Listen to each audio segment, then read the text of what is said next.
Hello, history lovers. If you know me, you know I'm a huge fan of the classics. Whether we're talking about classic literature, classic television, classic movies, I love it. And as such, I'm a major fan of the Three Stooges. And I got talking about the Three Stooges with my sister Rue a while back, and she said, "So, when are you going to do a history video on them?" And my first thought was, wait a second. I mean, they're great entertainment, yeah, but history? And the more I thought about it, the more I realized, yeah, they are history. I mean, these are three people who came out of the Great Depression, and a lot of their two-reeler shorts that they did for Columbia reflect that. These are characters who made fun of Hitler before America had even entered the war. So, yeah, they are very much history. They came out of that time, and yet they're so much a part of our culture, they are timeless. I mean, you can hear someone today go nyuk nyuk, or you can see the classic eyeball poke egg, and you know who they're copying. You know who they're referencing. Even if you've never seen a Three Stooges short, you can. If I say Three Stooges to pretty much anyone, they're gonna immediately picture the Three Stooges. They know who they are. So I decided, yeah, I'm going to take a little break from my Wives of Henry VIII series, and I am going to tell the story of the Three Stooges. So here's the Three Stooges story in all his nothing glory. It ain't just a classic. Now, in order to tell the story of the Three Stooges and how they fit into history, you got to talk about the individual men. Actually, there were six Stooges, although, of course, only three of them were together at one time, with one brief exception where four of them were together. And I'll talk about that later on. Now, three of the technically six Stooges were brothers. Their last name was originally Horwitz, but they would later change that to Howard. Moses, Mo Howard, was of course the leader of the group, both on and off screen. Now, he knew from a young age he had to be a performer. There was no other career path for him. This was what had to be. Now, he was lucky enough to live near Vitagraph Studios in Brooklyn, which is today part of CBS. At the time, they were a silent film studio. And Mo had a secret job of bringing them lunches. That was something his mother would have hated. She wanted her sons to go into a nice, reliable job, like, for example, her business of real estate. But now, Mo, of course, had other ideas. And by bringing the cast and crew of different silent films to their lunches, he ended up getting bit parts. Mostly extra work, just background work. But he loved it, and he knew someday I'm going to be a performer. He did some performing when he was around 12 years old with his good friend Lee Nash. And I'm going to be talking a lot more about Lee Nash shortly. But now, eventually, they went their ways, although at the time, Mo and Lee were very, very good friends. I mean, they were inseparable when they were young. But eventually, like I said, they did part ways, and Mo went into performing with his brother Samuel, who the world would know as Sump. Now, you might, how did he get the name of Sump? Well, that was because Sam is, of course, short for Samuel. But their mother, in her thick accent, had it coming out like Simp. So that's what everybody began to call him. Now, Mo and Simp didn't go over all that well with audiences, and I don't know why. I guess just a case of wrong place, wrong time. But eventually, Mo hooked up again with his childhood friend Lee Nash, who now went by the name of Ted Healy. Now, if you know the Three Stooges, that's a name that makes your blood go cold. And I'm going to talk about that more too. Now, Ted Healy was the big name. He was the big draw. He was a vaudeville star. He made the rounds of vaudeville as an insult comedian. He would insult different people. Now, he originally had an act insulting his wife, but that didn't go over all that well. So, what was the solution?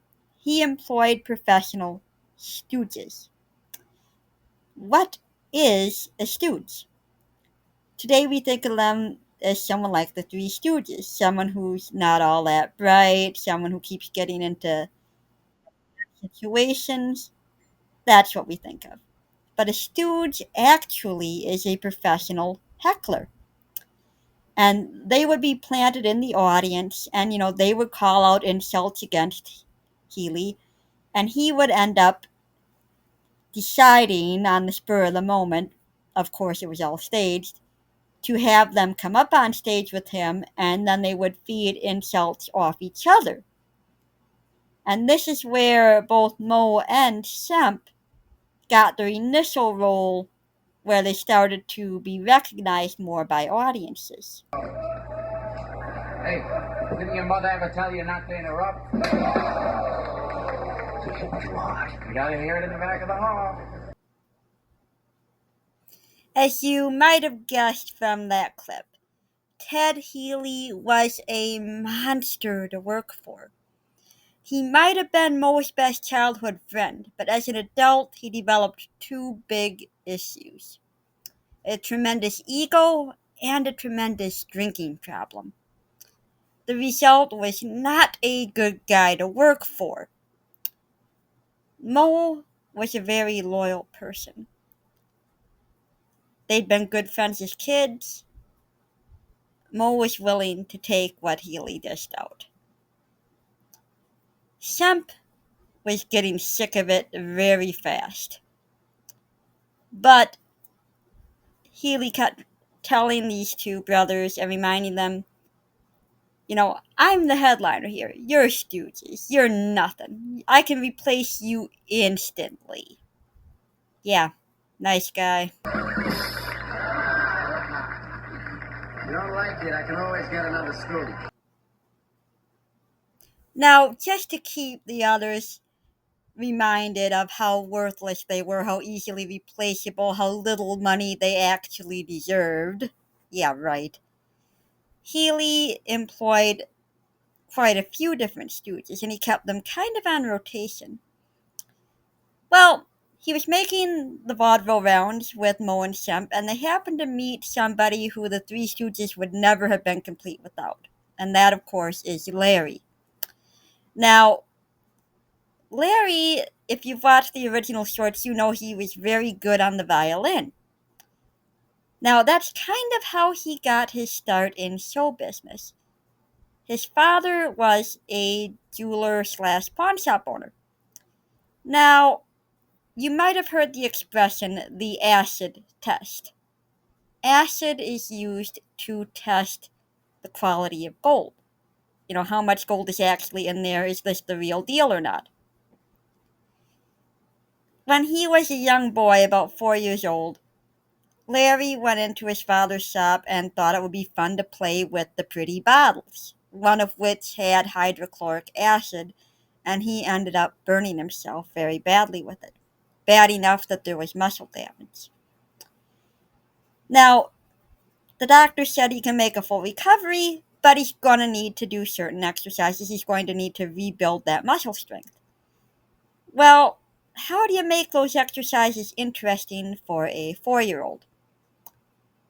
The answer his parents came up with was, what about violin lessons?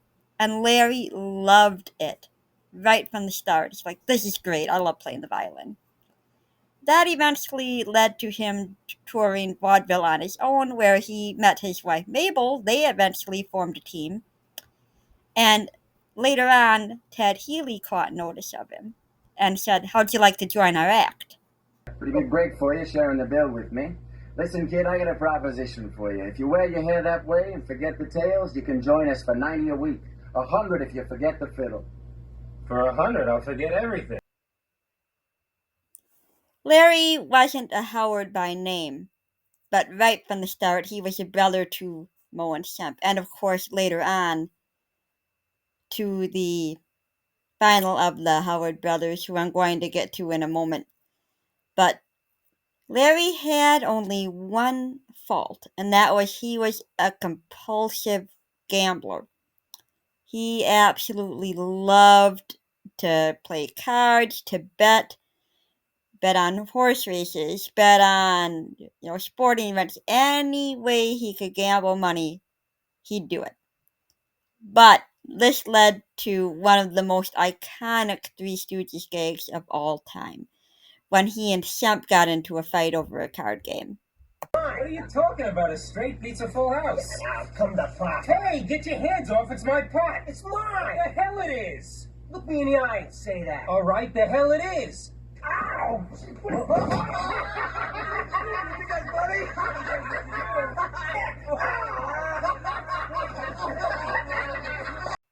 True to their characters, these guys got clowning around, and Moe couldn't stop laughing. He thought this was the funniest thing he'd ever seen in his life. It's like, that's going in the act. It has to. Slight problem though. It became so popular that people were imitating it after seeing it. And later on, once they got more famous through the shorts that they did, they had to, when they went on tour, the Stooges had to demonstrate how it's actually done. They don't actually poke the eyeballs.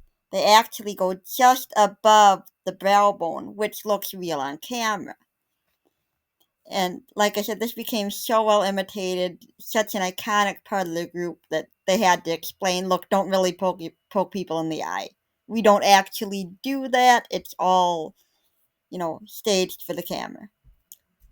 Well, the popularity of these guys grew and grew. And eventually they were starting to get movie offers. Offers that did not revolve around Ted Healy.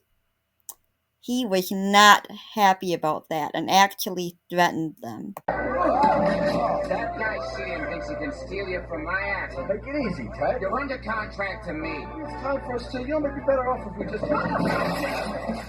Serious mind mode. So are you. You welch on me now. I'll see to it you never work again. You hear me?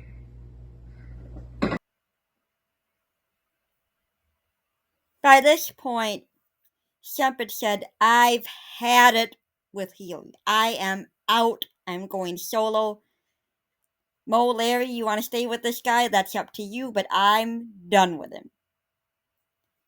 Well, the act wouldn't quite work with just him and Larry, or at least Moe didn't think it would. So, now we're getting to probably the most loved member of the Three Stooges.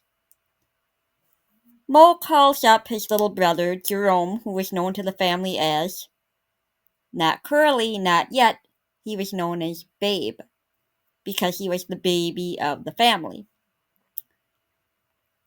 Now, Jerome had already started going in his own acting career. Moe calls him and says, hey, you want to join your big brother?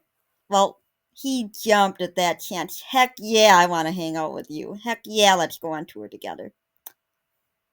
The only downside was, well, if you're a stooge, you gotta have a trademark.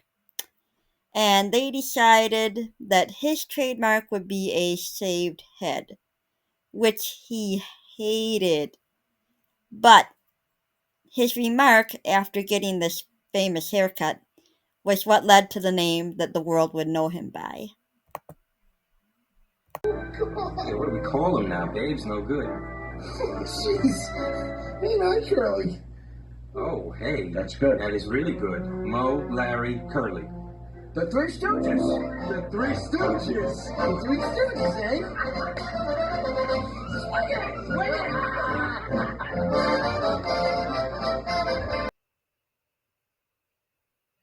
That's really the moment when I like to think of the Three Stooges as the Three Stooges, as them being born.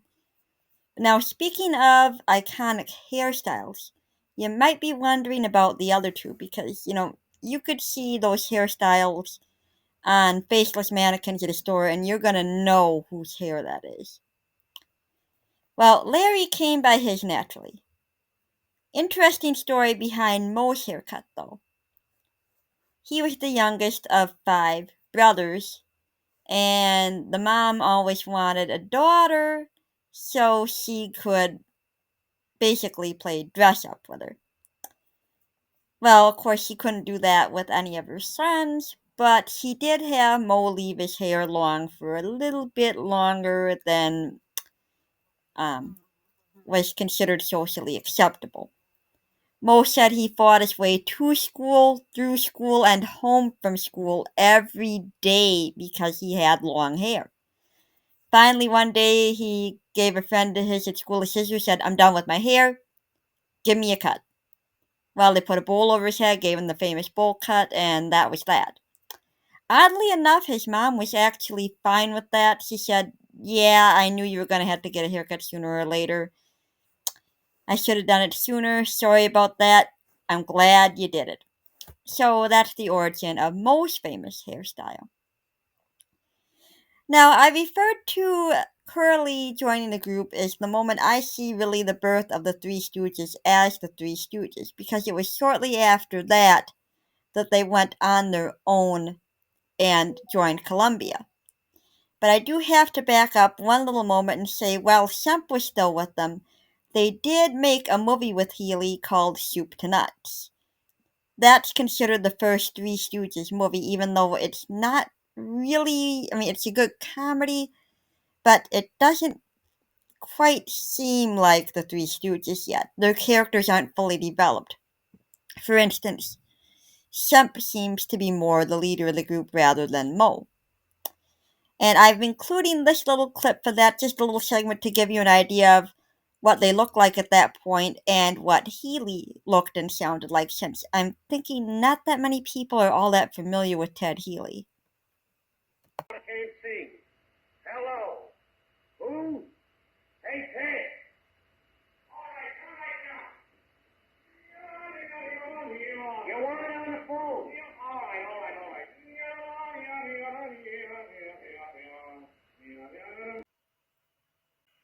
Little bit of trivia. The guy playing checkers with Ted Healy, his name is Heine Conklin, and he actually had a few guest appearances in some of the Three Stooges shorts after they moved to Columbia. Well, as I said, Columbia Pictures picked up the Three Stooges. Columbia was known as Poverty Row. You did not want to work for them. They weren't even seen as a successful studio. But they were offered a deal, and Moe took it. Moe was always very cautious. He didn't want to rock the boat. He thought, okay, this is our chance to be in movies. Even though they'd already been in one with Healy, this was their first chance to go alone. Well, instead of being in feature films, they were put in two-reelers. Two-reelers weren't really seen as that big of a deal.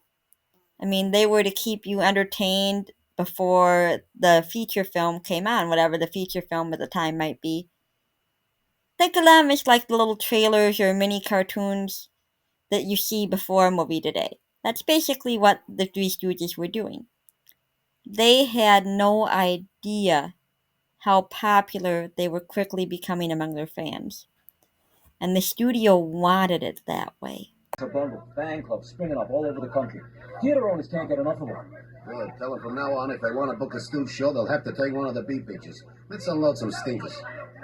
These guys are Columbia's blue plate special. Working stiffs who thumb their noses at high society. I like that. They know how popular they are? I don't think so. Let's keep it that way. Put them on salary. Columbia paid the Stooges next to nothing compared to what they were worth. But this was the Great Depression, remember. They were just glad they had jobs. And Moe never thought, hey, let's push our luck a little bit. Let's see if we can make a little bit extra. Maybe see if we can go to another studio. And they could have gone to another studio easily enough. You see, Columbia only made their contracts a year long at a time. That was to keep them thinking they weren't worth more than that. You're not good enough. We don't know if we want to keep you for more than a year. Yeah, okay, year's up. We'll give you one more year. It made them doubt just how much they were worth, which is really sad. But, like I said, Great Depression, they were just glad to be working. And Mo actually had it written into their contracts that Larry and Curly each give him a portion of their paycheck for safekeeping, because these two could not manage money. And if they'd have been left on their own, they would have been in major trouble. As I said before, Larry had a severe gambling problem. He would bet on anything. And he didn't win either. Sorry to interrupt, but we got work to do. Listen, Mo, loan me $20, will ya? I dropped a bundle on this game today. Is there anything you don't bet on? Yeah, winner. Curly's problem with money wasn't gambling. He liked to go out with women and he liked to impress women. That meant taking them to all the most expensive places and buying them the most expensive gifts. Do all the thinking for you? I got better things to do. Like you, Toots. Anything you want from me, you name it. Well, I've always wanted a mink store. It's yours. So, yeah, Mo had to protect them from blowing everything they had. Mo was the leader of the group, but it's probably more accurate to say he was the protector. He'd always looked out for his brothers. Semp was older than him, but he always looked out for the others, and that's especially true of Curly. Now, you may have noticed Curly's famous shuffle, his famous walk when you watch the Three Stooges, the original shorts. There's a reason for that. When he was young, Curly went out hunting and accidentally shot himself in the lower leg. Mo was there to get him to a doctor right away. They could have fixed his leg with surgery. They were able to help enough where Curly didn't bleed out. But they wanted to do major surgery to reconstruct that part of the leg. Curly was terrified of doctors and said, No, I'd rather walk with a limp. You're not touching me.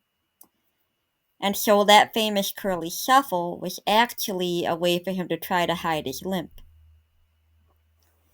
Now, there was one other thing that Curly spent his money on besides women and partying, and that's dogs. Curly was obsessed with saving dogs. He absolutely loved dogs and took every chance he could get to rescue them. Look at you. You collect these stray dogs the same way you collect stray women. At least you don't marry the dogs. Yeah, there was no way that even Mo was going to get Curly to cut back on spending on dogs. It's estimated that Curly saved the lives of 5,000 dogs because he rescued one every place he went. Yeah, you heard that right. 5,000 dogs. If Curly couldn't take them in himself, he got them off the streets and found a family that could take them in. Now, on the subject of Mo being the protector of the group, normally the Three Stooges did all their own stunts. Even if they hadn't wanted to, Columbia wasn't going to pay for a stuntman. But there's one notable exception. In one of their early shorts, Three Little Pigskins, they were supposed to go up against football players and get tackled. Mo put his foot down on that one and said, You're getting stunt doubles. I am not doing that. I'm not letting my brother or Larry do that. You might as well count Larry as one of his brothers, though. But he said, I am not letting any member of this group get hurt. We are not getting tackled.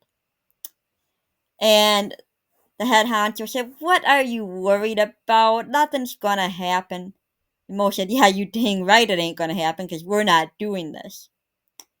So Columbia finally had to give in and get some stuntmen, who ended up with many broken bones being tackled in that scene. So Mo was absolutely right. Now, Three Little Pigskins is also a notable Three Stooges short for one other reason. This is noted as Lucille Ball's big start. See if you can recognize her in this clip. She's so young here, I almost didn't recognize her. What are you studying at college? Figurehead.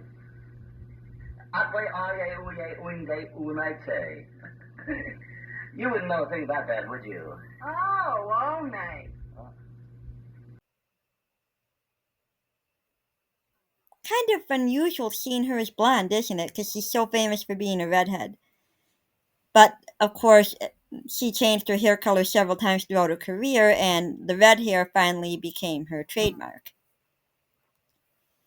Well, as I said earlier, the Three Stooges came out of the Great Depression, and they never missed a chance to make fun of the wealthy. I mean, if you've seen the original two-reeler shorts, you know a lot of times they messed up some rich guy's house, ruined some rich guy's party, tore up some rich guy's golf course. There was always the rich who came out the worst for being around the Three Stooges. And I love that they thumbed their nose at being a gentleman in this scene. Like that, all you have to do is let me make gentlemen of you. No, not that. Our father would never forgive us. There ain't been a gentleman in our family for 50 generations. Quit bragging. That clip comes from Half Witch Holiday, and I have a bit to say about Half Witch Holiday later on. But Half Witch Holiday was actually a remake of Hoi Polloi, which of course also has the Stooges making fun of the rich. The idea is that there's a bet over whether or not they can be made into gentlemen, and in the end of Hoi Polloi, they're the ones looking down on the rich, and I love that idea.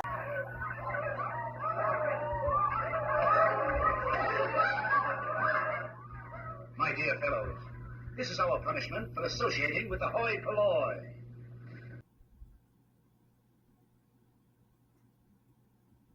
Hoi Polloi actually was the idea of Moe's wife Helen. The Three Stooges was always very much a family business. They might have been owned by Columbia at this point, but still very much in the family. I mean, Moe and Curly were brothers, of course, and later when Shumpy joined the group, he was also their brother. Larry may as well have been a brother, and Moe's wife came up with the idea for Hoi Polloi, and they gave her a choice. She could be in the credits as having come up with the story, or she could take the money. And she said, well, you pay my husband little enough, I'm going to take the money. So you won't see her name in the credits, but she did have the story idea. She did make the story. Now, the Three Stooges are a very interesting window into the Great Depression. They can show what life was like back then. One thing that comes to mind is this short where Curly he says a line about banks. Now, to someone today, that might come off as Curly just not knowing how banks actually work. They might not get the joke. But back then, it was actually a real statement about banking. What do you leave your money laying around in cans for? Why don't you put it in the bank? Well, they give it back to us. Oh, sure. They didn't used to, but now they do.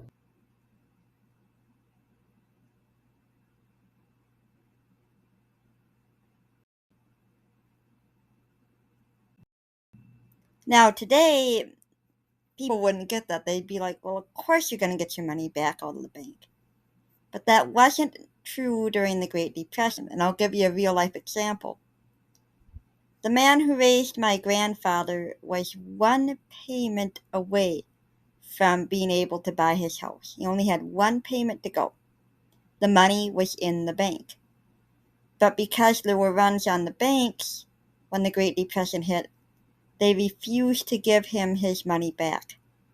He couldn't make the payment on the house, and he lost it even though the money was right there in the bank.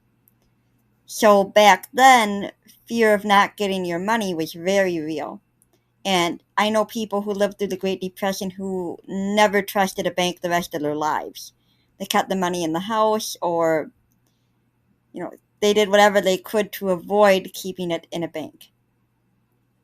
So, like I said, interesting window into the times. Now, in this same sort, the Three Stooges try to help the little boy who has the bad leg. He needs the surgery to repair it to walk normally. They end up falling into the trap of a bunch of thieves and getting accused of a robbery themselves. And this ends up being taken all the way to Roosevelt. Now, I find this very interesting that Roosevelt agrees to help with the little boy's surgery because, of course, now we know Roosevelt himself needed a wheelchair. But at that time, that was kept very quiet. In fact, I wonder if the Three Stooges even knew themselves when they made this that Roosevelt needed a wheelchair. Given the times, they probably didn't even know that. Well, Jimmy, I shall arrange personally for your operation. Thank you, Mr. President. And as for you, gentlemen, in view of the extenuating circumstances, I find it possible to extend to you executive clemency. Oh, no, please, not that. Oh, Mr. President means we're free. no, yes. Gee, Mr. President, you're a swell guy. You could see a little bit of propaganda there, where the Three Stooges are very clearly pro-Roosevelt. And during the Great Depression, Roosevelt, of course, did do a lot of good to get people back to work. He had a lot of programs getting people building. My grandfather often told how a lighthouse built in a town nearby, actually the town that my grandfather grew up in, was built as a result of one of Roosevelt's programs gave work to people. Now, I've said that the 30s, the Great Depression era was the golden age for the Stooges, but there was a tragedy for them then, at least for Moe. Ted Healy, remember him, their old boss? Well, he had remained on friendly terms with Moe at least after they went their separate ways, or at least they mended fences. He would come over to Moe's house, he talked about how great it was that Moe had a family by this point, had children, and he wanted kids of his own. Well, Ted Healy got his wish. His wife gave birth to a son. And he was out celebrating at a nightclub, and that night of celebration resulted in a fight, and he left the club injured, thought nothing of it, but later died of those injuries. Now, Moe found out about this. He hadn't even known his friend was dead. But he got the call one day asking, hey, can you give us an interview about Ted Healy's death? And he was just floored by this, hadn't even known. Healy might have been a rotten boss and treated them like dirt, but Moe had still counted him as a friend, and his loss hurt Moe very deeply. Now, of course, the 30s gave way to the 40s and World War II. And the Stooges did their share of films dealing with Hitler. At the time, the Hays Code forbid that kind of thing. But the Hays Code wasn't really that strictly employed when it came to sorts, like the Stooges' two-reelers. So they had a bit more freedom. Moe said that his all-time favorite picture that they did was called You Nasty Spy. Of course, You Nazi Spy, Nasty, they kind of combine the words. I remember seeing this when I was a kid and thinking, Moe's playing Hitler? This is terrible. He wasn't playing Hitler. He was making fun of Hitler. And for three Jewish people in the World War II era to make fun of Hitler, they loved this. Both Moe and Larry said this was their favorite film. I am the winner. The world belongs to me. Give it to me. No, it's mine. Give me that world, Harry, or I'll marinate you. Let me have it. That was far from the only time they made fun of the Nazis. There is a follow-up to You Nasty Spy called I'll Never Heil Again, and there's other shorts where they actually made like the Three Stooges were going up against the Nazis as bumbling spies. And Those gave us these couple of gems that I think are absolutely hilarious. You failed to catch three spies. Blow out your brains. But my Führer, we are Nazis. We have no brains. Then what you got, blow out. Is that not a swastika? Yes, that is a swastika. Is that not a dirty rat? Yes, that is a dirty rat. Things had been going so well for the Stooges at this point. But life was about to get worse. Curly had always been a hard partier, heavy drinker, the whole wine, women, and song life. He basically did not take care of himself, and it was starting to take its toll. He'd have more and more of what Mo and Larry just called his bad days, and they would do their best to cover for it. They'd improvise when he would mess up a take, they would do something that would cover for it. But it was clear his health was declining. Now, I mentioned Half-Witch Holiday before. And even though this is a very funny short, it has sad connotations for any Stooge fan. Larry and Moe were standing together on set one day wondering, where's Curly? He's supposed to be here for this scene. Where the heck is he? Well, they went looking for him, and Moe found him slumped over in a chair, unable to speak, with tears going down his face. He'd had a massive stroke. Of course, they called the ambulance, and Curly survived this, but he wasn't going to be able to perform. Not for a long time, and, they told themselves he'd be back. And this is when they contacted Semp, and Semp said, yeah, I'll fill in for him. But now, by this point, Semp had a good career of his own going. He wasn't a leading man, not, that type of character, but he had a good, steady solo career. Was in quite a few pictures, was in African Screams with Abbott and Costello. Things were going good for Semp, but he loved his brothers, said, okay, I will fill in until Curly gets back. But it soon became clear Curly wasn't going to be able to come back. He would recover to a large extent, but he was never going to be the same again. I give Semp a lot of credit. He was a real trooper, taking what had to be took in order to keep the Stooges going. Now here's an example of what Semp did. He was in one short called The Brideless Groom. And in that one, he has to get married by a certain deadline or he's going to lose out on a fortune that had been left to him in a will. Well, his character ends up going to see this one woman as a potential date, and she mistakes him for somebody else. The result is him getting slapped, and the takes weren't working. Finally, Semp said, I know you don't want to hurt me, but go for it. Get this take, hit me. Really, go for it. Pretend this is real, just do it. And she did. Now, the results, on one hand, are hilarious to watch. You wolf! Don't you dare strike me! Taking advantage of a poor, weak, helpless woman! Boy, his kisses are getting louder. You horrible person, you!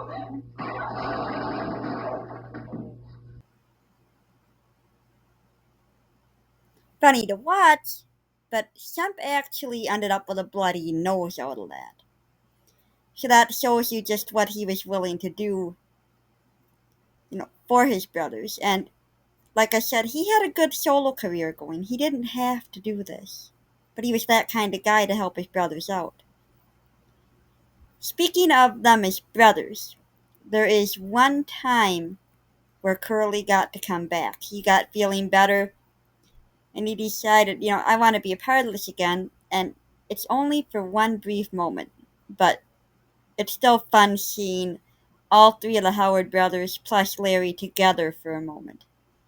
Curly has his hair back by this point. Remember, he hated having the shaved head.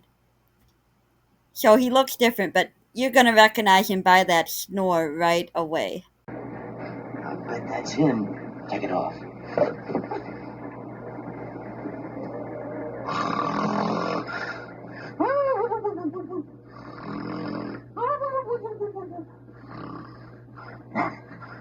What is that, a Cocker Spaniel?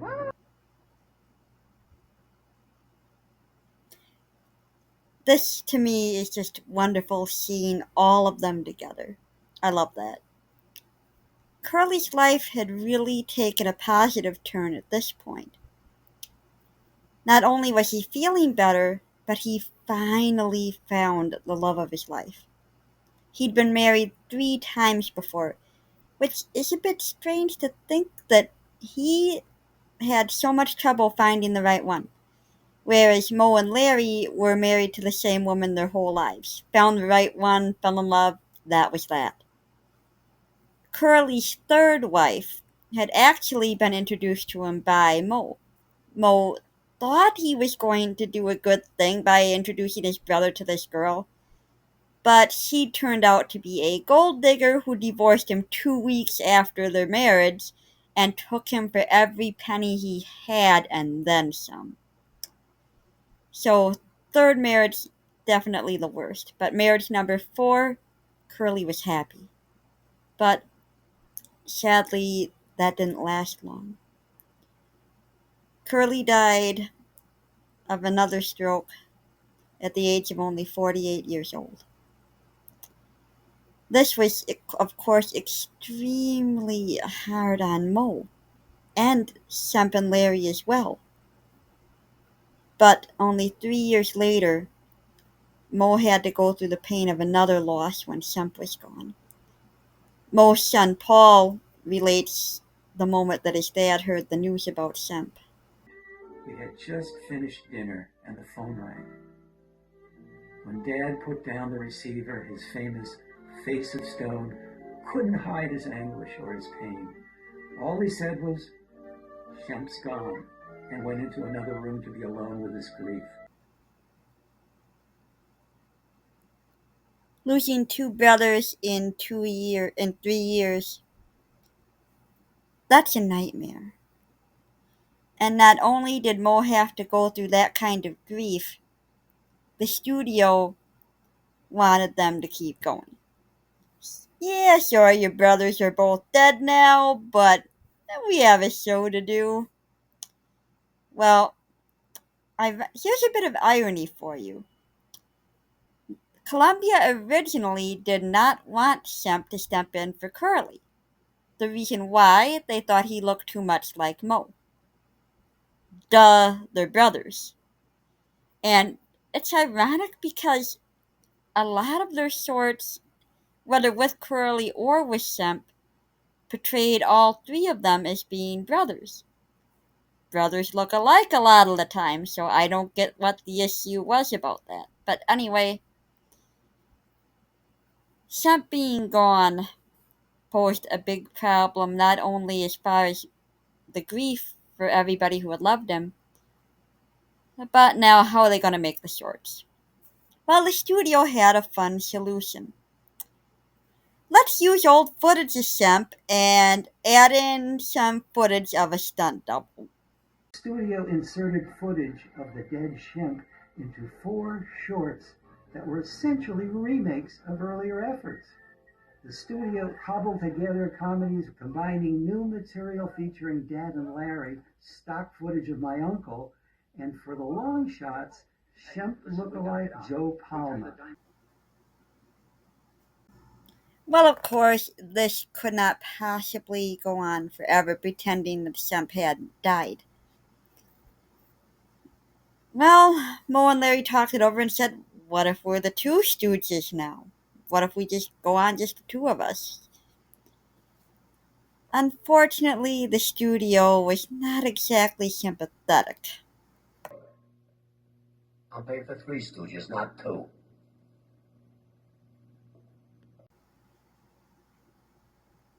So, Mo and Larry went on the search for another Stooge. And they ended up with Joe Besser. Now, Besser had been a good friend of Shemp's. They'd acted together in African Streams along with Abbott and Costello. But his style simply did not match with the Stooges. His response to pretty much everything was, "Oh, that hurts," just coming off as whiny. If Mo slapped Curly, Curly would be like, "Oh, I dare you to do that again," or he'd go, "Yeah," he didn't whine about it. He would make like he was fighting back, growl. He'd do something funny in response. "Oh, that hurts" isn't funny. And besides that, Bassett refused to do one of the main things that's required of a stooge. Stop! Joe, your line is, I don't care what my line is. cut. Joe, this shot is a punchline. I understand. Good. We'll pick it up, roll the camera. But I am not taking a pie in the face.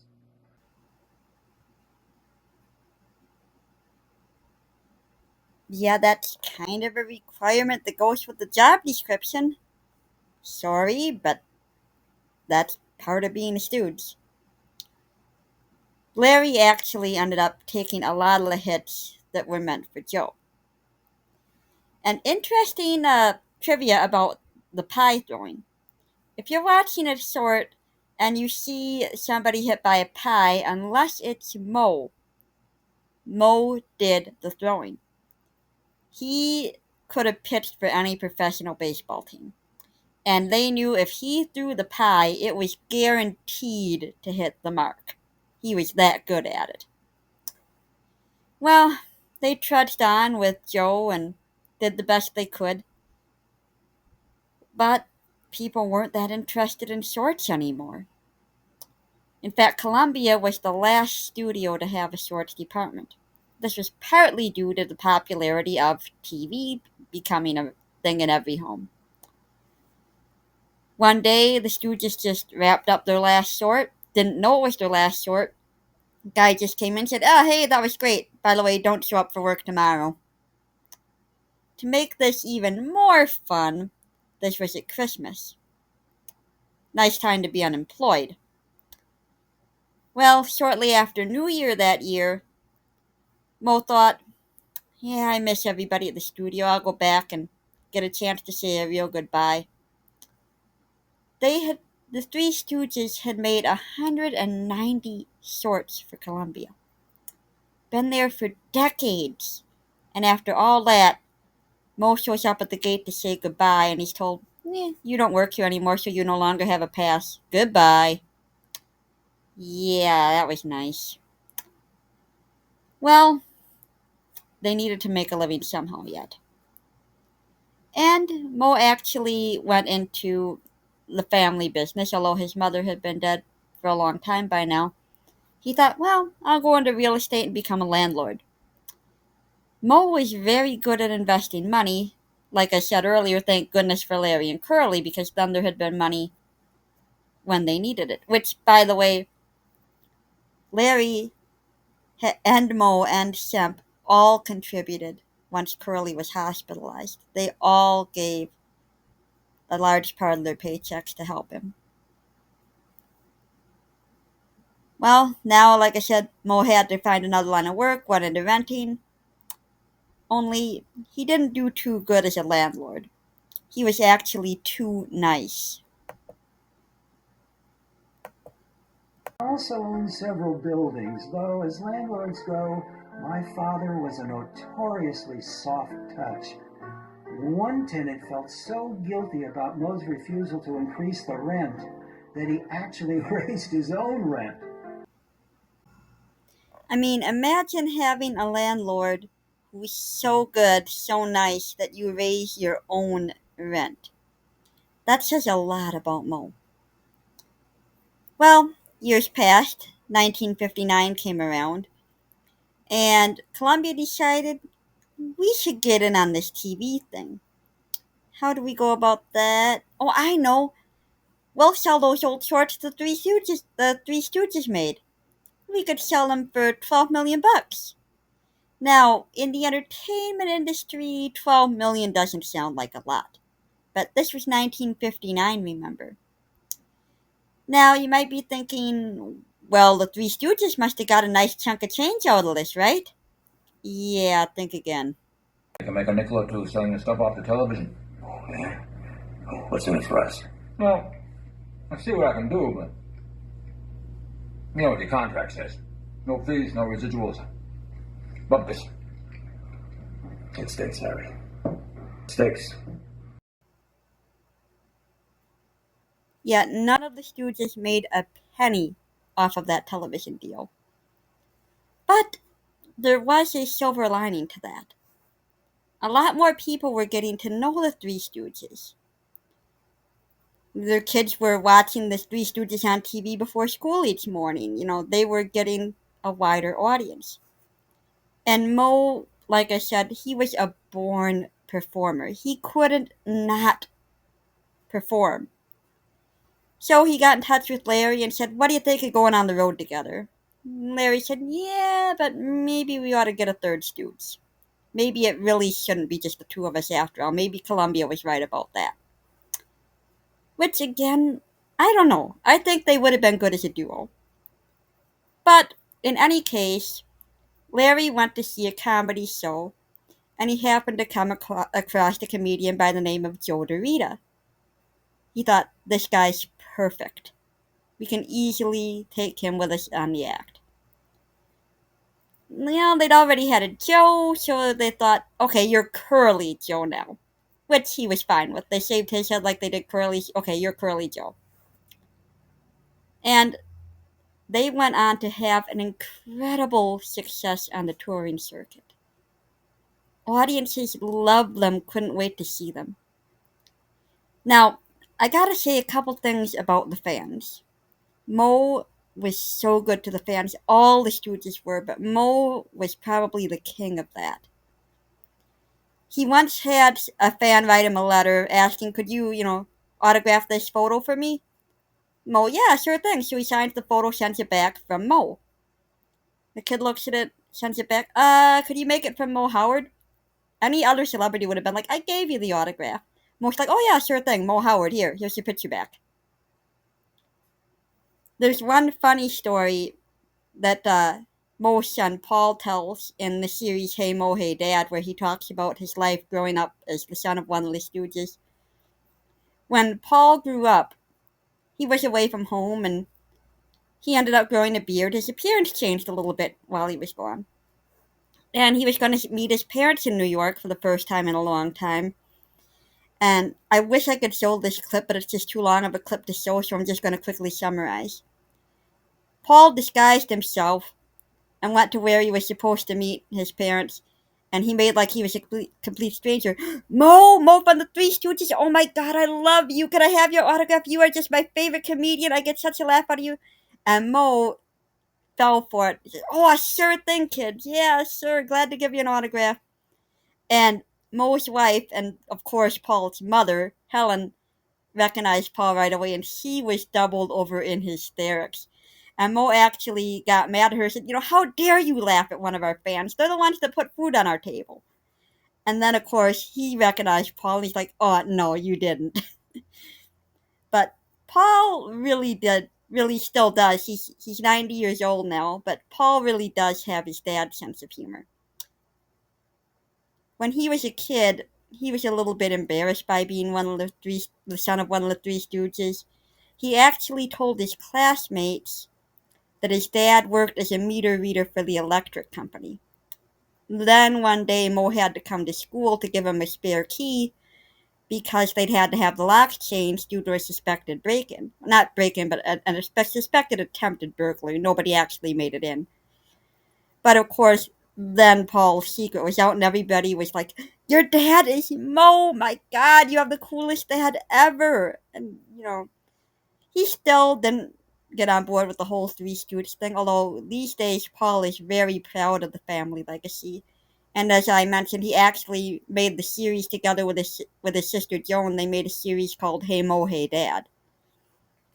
So, well, back to them being on tour.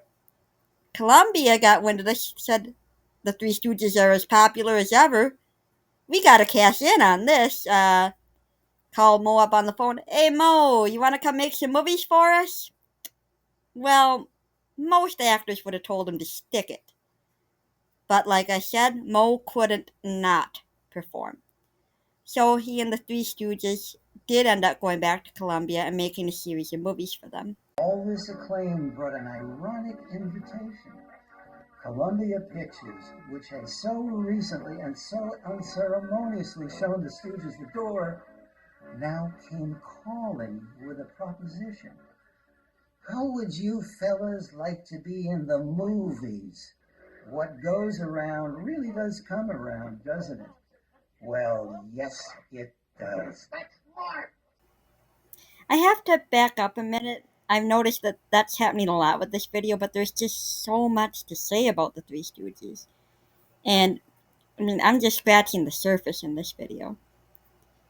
But now you might be wondering why Curly Joe DeRita joined the group instead of Joe Beshert. I mentioned he'd never really fit in. Now, Larry and Mo would have asked him to join them on tour. In fact, they did, but at the time his wife was ill, and he's like, "Yeah, I've got to stay home. I'm not really up to going on a tour at the moment," which they respected. Wished him well with his wife. So these three were on tour, got into movies. They started making television appearances again on different shows as guests, made a lot of commercials. They did a lot of charity work, a lot of special appearances for different charities, which of course boosted their popularity back up again. And I do have to say something about them getting back into the movies. I mentioned before that Mo got his start bringing lunches to people at a movie studio near his home in Brooklyn, where he began to get extra work. Now, you might be thinking, a movie studio in Brooklyn? Aren't movies made in Hollywood? Yes, nowadays, but at that time, movie studios, movies were kind of in their infancy when Mo was just a kid. And movie studios were by Broadway because, of course, Broadway actors transitioned perfectly to being movie actors. Thomas Edison had a monopoly on movie making on the East Coast. So finally, a bunch of movie makers said, forget him, I'm going out west. He doesn't control nothing out there. California's nice. Perfect weather for filming year round. We're going to make a new movie studio out in California.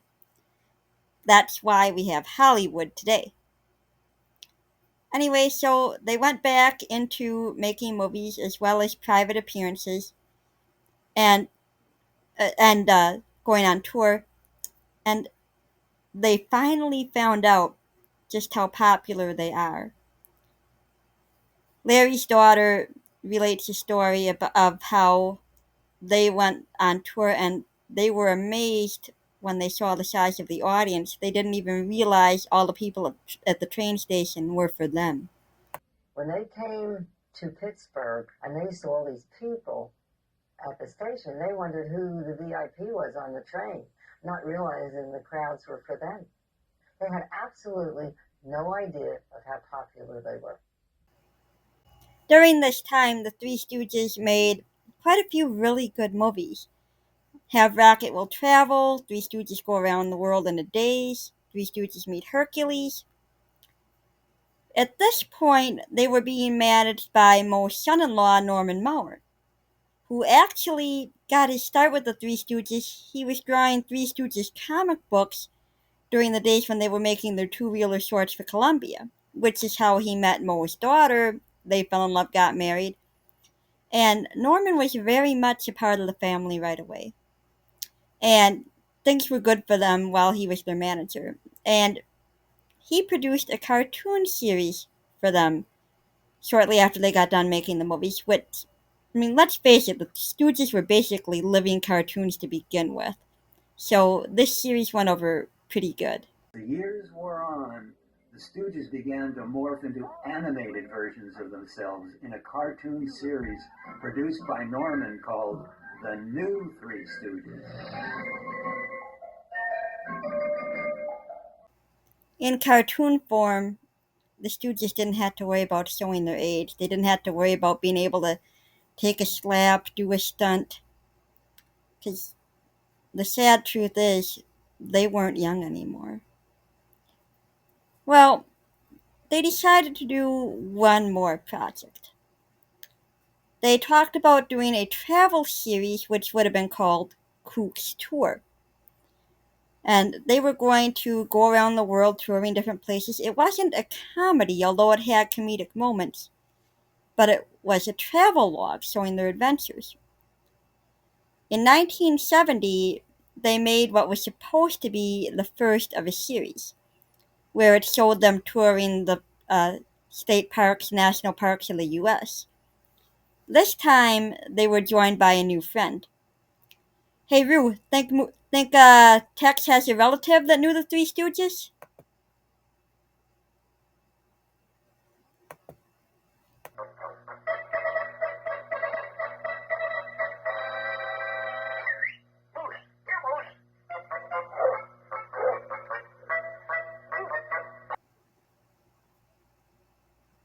I had to grin seeing a black lab in there because, different people, sometimes they just seem to go with different dog breeds. Some people are with any breed, but others find a certain breed that's perfect for them. My sister Rue is definitely a black lab person, and she has a very sweet black lab named Tex, so gotta give a shout out to Tex. Well, Cook's tour is a lot of fun, and you can tell they enjoyed making it because, they got to see so much of the country that they'd never really gotten to see before. When you're on tour, you don't get the chance to stop and see the sights.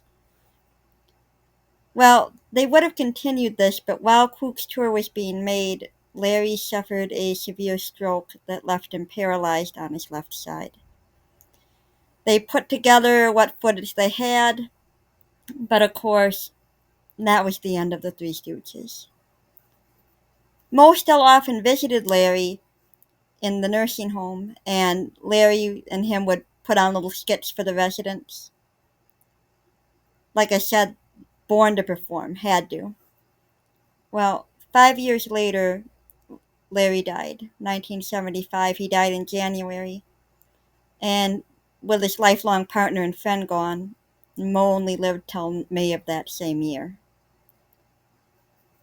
That's an era that we'll never have again. Comedians like that, sure, there are funny people today, but the Three Stooges are, you know, often imitated, but you're never going to have the real thing again. It's often, I've said it myself, it's a popular saying among historians that, those who don't learn from history are doomed to repeat it. If you feel warm and fuzzy learning history, you're not learning history. Because history is full of a lot of dark stuff. But it's not always like that. Sometimes there are individuals, or in this case, a group of people, who seem born to make the world brighter. The Three Stooges made people laugh through the Great Depression and through World War II, some of the darkest times our country's ever known. And they help people to find something to laugh at in those times. In times like that, people really need to keep their spirits up. They will never be forgotten. They're so interwoven into American culture. Like I said at the beginning, anytime you see a reference to them, even if you've never seen one of the original shorts, you know that it's the Three Stooges being talked about. I was only able to scratch just the barest surface making this. I talked about their family life a little bit, talked about some of their individual shorts, but there is so much more to talk about. I want to say before I go what my favorite short is. I have to say, out of all of them, I really like It's a Plumbing We Will Go. I love the scene where Curly actually builds a cage of pipe around himself. I mean, to me, that's one of the most hilarious things the Three Stooges ever did.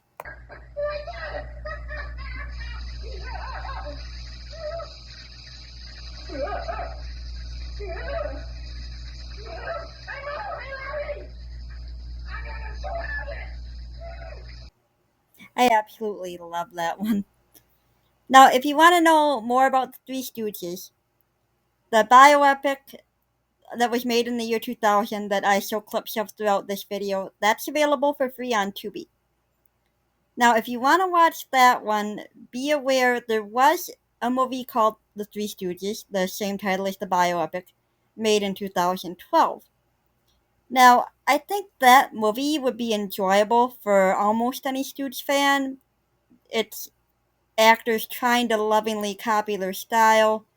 They try to make it as much as they could as if it were the real Three Stooges making this movie, but it's different than the bioepic, so just be aware of which one you want to watch. I think any Three Stooges fans would enjoy either of them. I also highly recommend Hey Mo Hey Dad, the series I talked about that was made by Mo's son Paul and his daughter Joan. That's also available for free on Tubi, and so are all 190 of the original Stooge two-reelers. Other streaming networks have at least some of the Three Stooge shorts, but Tubi's the only one that has all 190. And it's free. So, I mean, you can't beat free. You can look up any of the shorts you want to watch if you want to see some of them that I've talked about. I hope you enjoyed this video. Let me know your favorite Three Stooges scene or Three Stooges memory in the comments. And until next time, take care.